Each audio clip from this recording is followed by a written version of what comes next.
नमस्कार दोस्तों। पत्नी ने न जाने क्या किया था कि पति ने उसे एक के बाद एक कई थप्पड़ जड़ दिए। हमेशा हर सिचुएशन को शांति से हैंडल करने वाली पत्नी भी इस बार इतनी अशांत हो उठी कि उसने अपनी चप्पल ही निकालकर पति की ओर दे फेंकी। चप्पल पति के बालों को छूते हुए निकल गई। ये किस्सा यहीं पर खत्म हो सकता था, मगर पति ने इसे अपनी मर्दानगी का विषय बना लिया और बात बद से बदतर होती चली गई। किसी ने कहा, जो औरत अपने पति को चप्पल से मार सकती है वो ना ही तो वफादार हो सकती है और ना ही पतिव्रता। ऐसी औरत परिवार ही नहीं पूरे समाज पर कलंक की तरह है।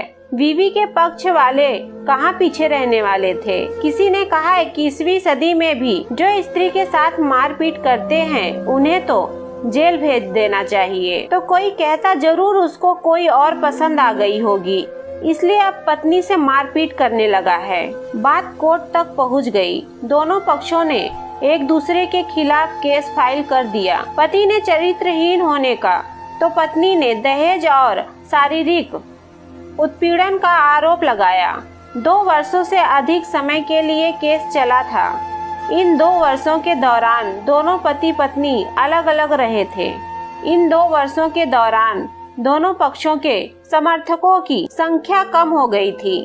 पहले जहां दोनों पक्षों में समर्थकों का समूह होता था, अब गिने चुने लोग रह गए थे। पति और पत्नी दोनों की आर्थिक स्थिति भी इस समय के दौरान नीचे गिर चुकी थी, जिन्हें वो अपना शुभचिंतक समझ रहे थे। पैसों की बात आते ही उन्होंने भी अपना पर्दा झाड़ लिया था। अगर कोई देने को राजी भी हुआ तो मोटे ब्याज की शर्त पर। आखिरकार वही हुआ जो सब चाहते थे, डाइवोर्स। हर कोई खुश था। दोनों पक्षों के रिश्तेदार, उनके माता पिता और दोनों के वकील। लेकिन 5 साल की सुखद शादी और एक सुंदर बेटी होने के बाद मिले इस डाइवोर्स से पत्नी मुक्त थी और पति शांत। शायद एक इत्तेफाक ही था कि इस खुशी को मनाने के लिए दोनों पक्ष के लोग एक ही चाय की टपरी पर बैठे आमने सामने। इत्तेफाक इसलिए क्योंकि ज्यादातर लोग जो एक दूसरे के विरोध पक्ष को सपोर्ट कर रहे थे, वे एक दूसरे को अच्छे से जानते भी नहीं थे। पति पत्नी भी इन सभी से दूर एक दूसरे के सामने मेज पर बैठे। पत्नी ने पति से कहा, अब तो खुश होंगे ना, तुम्हारे मन की जो हुई है मुबारक हो। तुम भी तो आज जीत गई हो। मुझसे तलाक तो तुम्हें भी मिल गया है। पति ने कहा, तलाक को तुम जीत का प्रतीक समझते हो? पत्नी ने पूछा। पति चुप रहा। थोड़ी देर की शांति के बाद पति ने कहा, मुझे तुम्हें 5 लाख रुपए अभी और हर महीने 8,000 देने का आदेश है। अभी मेरे पास पैसे नहीं है, इसलिए मेरा जो सिटी में फ्लैट है उसे तुम्हारे नाम कर देता हूँ। पत्नी बोली, लेकिन उस फ्लैट की कीमत तो 18 लाख की है।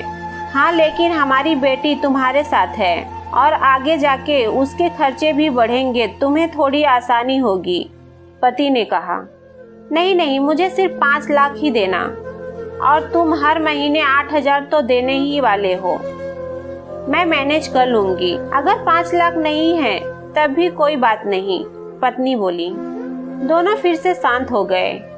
पति सोचने लगा, कितनी भोली है और समझदार है ये औरत, जो कुछ समय पहले तक मेरी पत्नी थी और अब अनजान। ये वही है जो कम से कम खर्चे में घर चलाती और पैसे बचाकर मेरे जन्मदिन और बर्थडे पर हमेशा मेरे लिए नए कपड़े खरीद लाती।